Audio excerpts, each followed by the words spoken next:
নাটোরে আসছিলাম শৌখিন মৎস্য শিকারীদের মাছ ধরার দেখার উদ্দেশ্য করে, কিন্তু এখানে এসে ভালোই লাগলো। কারণ প্রচুর রোদের মাঝে যখন কোনো গাছপালা বা ওইরকম ছায়া স্থান নেই, তবুও শৌখিন মৎস্য শিকারীদের মাছ ধরা দেখতেছি।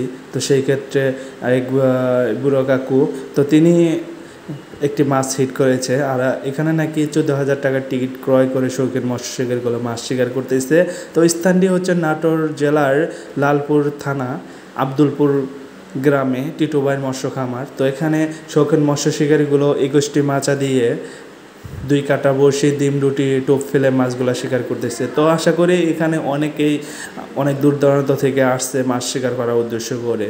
তো আমার ভালোই লাগছে। তো আপনারা যারা এখানে টিকিট নিতে যাচ্ছেন, তো আগামী 26 তারিখ রোজ শুক্রবার 2024 সাল, তো 12,000 টাকার টিকিটে কিন্তু এখানে মৎস্য শিকারগুলো মাছ শিকার করতে পারবে। তো এখানে 1 কাটা 2 কাটার খেলার একটা স্থান। তো এখানে 2 কেজি থেকে 20 কেজি ওজনেরও মাছ রয়েছে।